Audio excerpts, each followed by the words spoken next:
ಎಲ್ಲರಿಗೂ ಮಾಧ್ಯಮದ ಮಿತ್ರರಿಗೆ ಅವ್ರ ಕ್ಷಮೆ ಕೇಳಿದ್ರೆ ಹಂಚಿಕೆದಾರರು ಕೂಡ ನಮ್ಮ ಜೊತೆ ಕೈ ಜೋಡಿಸಲೇಬೇಕು, ಜೋಡಿಸ್ತಾರೆ ಅಂತಕ್ಕಂಥ ನಂಬಿಕೆ ನನಗಿದೆ. ಖಂಡಿತವಾಗಿ ಅವ್ರಿಗೆ ಕನ್ವಿನ್ಸ್ ಮಾಡ್ತೀವಿ. ಖಂಡಿತ ಅವ್ರ ಕ್ಷಮೆ ಕೇಳಿದ ಮೇಲೆ ನೀವು ಬಿಡುಗಡೆ. ನಾನು ದುಡ್ಡು ಹಾಕಿದಾರಲ್ಲ ಇವ್ರಿಗೆ ಕನ್ವಿನ್ಸ್ ಮಾಡಿ ಅಂತ ಹೇಳ್ತಾ ಇದ್ದೀನಿ. ನಾನು ಯಾಕಮ್ಮ ಅವ್ರನ್ನ ಹೋಗಿ ಕೇಳಲಿ? ಅವ್ರ್ಯಾರು ನನಗೆ? ಅವನೇ ನನ್ನ ಬಗ್ಗೆ ನಾನು ಎಲ್ಲ ನೋಡಿದೆ. ನೆನ್ನೆ ಅವರು ನನ್ನ ಬಗ್ಗೆ ಕನ್ಸರ್ನ್ ಇರೋದು. They are not talking about ಅವ್ರ ಬಗ್ಗೆ ಅಲ್ಲ. ಅವರು ಉದ್ದಟತನ ರಾತ್ರಿ ನಾನು ಮಾಧ್ಯಮದಲ್ಲಿ ನೋಡಿದೆ. ಎಲ್ಲ ಮಾಧ್ಯಮದಲ್ಲೂ ಕೂಡ ಅವರು ಮಾಡೋದನ್ನ ಟೀಕೆ ಮಾಡ್ತಾವ್ರೆ. ನಾನು ಕ್ಷಮೆ ಕೇಳೋದಿಲ್ಲ ಅಂತ ಹೇಳ್ಬಿಟ್ಟು ಅದು ಹೆಂಗೆ ಕ್ಷಮೆ ಕೇಳ್ದೇನೆ ಅವ್ರು ಹೆಂಗೆ ಇಲ್ಲಿ ವ್ಯಾಪಾರ ಮಾಡ್ತಾರೆ ಅನ್ನೋದನ್ನ ನಾವು ನೋಡ್ತೀವಿ.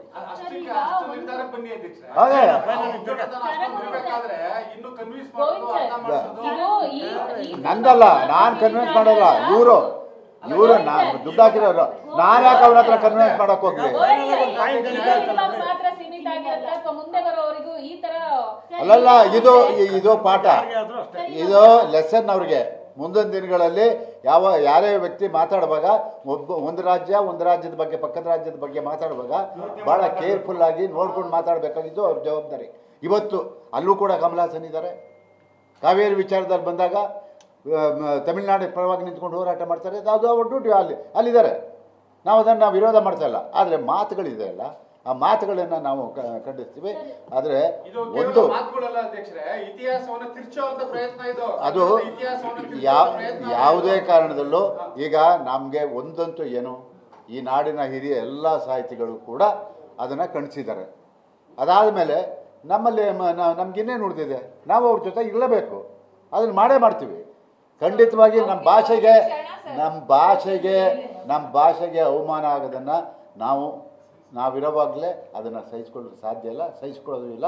ಆ ಮುಂದಿನ ದಿನದಲ್ಲಿ ಏನೇನು ಅವ್ರ ತೊಂದರೆ ಅನುಭವಿಸ್ತಾರೋ ಅನುಭವಿಸ್ಕೊಳ್ಳಿ, ಅದು ಅವ್ರಿಗೆ ಬಿಟ್ಟಿದ್ದು. ಅವರು ಪದೇ ಪದೇ ಈ ಥರ ಭಾಷೆ ವಿಚಾರವಾಗಿ ಈ ಥರದ್ದು ಆಗ್ತಾನೆ ಇರುತ್ತೆ ಘಟನೆಗಳು. ಆದರೆ ಅವ್ರುಗಳು ಬೇರೆ ಭಾಷೆಯವ್ರು ಏನು ಹೇಳ್ತಾರೆ ಅಂತಂದರೆ, ನೀವೇ ಅಲ್ವಾ ವಿತರಣೆ ಮಾಡೋದು ನಮ್ಮ ಸಿನಿಮಾಗಳನ್ನ, ನೀವೇ ಅಲ್ವಾ ದುಡ್ಡು ಮಾಡ್ಕೊಳ್ಳೋದು ಅಂತ ಹೇಳ್ತಾರೆ. ಸೊ ಇದಕ್ಕೇನು ಹೇಳ್ತೀರಾ? ನಮ್ಮವರೇ ಹೋಗ್ತಾರೆ, ನಮ್ಮವರೇ ತಗೊಂಡು ಬರ್ತಾರೆ, ಬೇರೆ ಭಾಷೆ ಸಿನಿಮಾಗಳನ್ನು ನಮ್ಮವರೇ ಹಾಕ್ತಾರೆ, ನಮ್ಮವರೇ ದುಡ್ಡು ಮಾಡ್ಕೊತಾರೆ, ಮತ್ತೆ ಇಲ್ಲಿ ನಮ್ಮ ಭಾಷೆ ಬಗ್ಗೆನೂ ಯಾರು ತಲೆ ಕೆಡಿಸ್ಕೊಂತಾರೆ. ಈಗ ಅದು ಕರ್ನಾಟಕ ಒಂಥರ ಎಲ್ಲರಿಗೂ ಗೋಮಾಳ ಆಗ್ಬಿಟ್ಟಿದೆ. ಏನು ಹೇಳಿ, ಕರ್ನಾಟಕ ಒಂಥರ ಗೋಮಾಳ ಆಗ್ಬಿಟ್ಟಿದೆ. ಏನು ಮಾಡೋಣ? ನಮ್ಮ ಮನೆ ಬರ ನಮಗೆ ಇದನ್ನು ಕೇಳೋಕೆ ಹೋದರೆ CCI ನಮಗೆ ಡೆಲ್ಲಿಗೆ ಹೋಗಿ ಅಲಿಬೇಕು. ಅಲ್ಲಿ ಅಣ್ಣ ಭಾಷೆಗೋಸ್ಕರ ತಪ್ಪೇನಿಲ್ಲ. ಆದರೆ ಇಂಥವೆಲ್ಲ ಪರಿಸ್ಥಿತಿ ನಾವು ಎದುರಿಸ್ಬೇಕಾಗುತ್ತೆ. ಯಾರು ಇಲ್ಲ, ಅದು ನಮ್ಮಲ್ಲಿ ಬೇಕು. ಅದನ್ನು ಈಗಾಗಲೇ ಎಲ್ಲ ಎಕ್ಸಿಬಿಟ್ಗೂ ಕರೆದು ಹೇಳಬೇಕು ಅಂತ ಹೇಳ್ಬಿಟ್ಟು ಹೇಳ್ತಾ ಇದ್ದೀವಿ. ಯಾಕೆಂತ ಹೇಳಿದ್ರೆ ನಮ್ಮಲ್ಲೇ ಬೇಕಾದಷ್ಟು ನ್ಯೂನತೆ ಇದೆ. ನಾಳೆ ಬಿಡುಗಡೆ ಆದರೆ ಚಿತ್ರಮಂದಿರದಲ್ಲಿ ಏನಾದರೂ ತೊಂದರೆ ಆದರೆ ಅನುಭವಿಸ್ಕೊಳ್ತಾರೆ.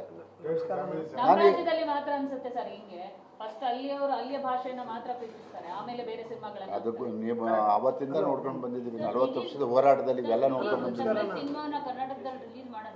ವಿತರಕರದ್ದು ಏನು 8 ಕೋಟಿ ಕೊಟ್ಟಿದ್ದಾರೆ ಅದನ್ನು ವಾಪಸ್ ಅದೇ ಅವರು ಹೇಳ್ತಾರೆ.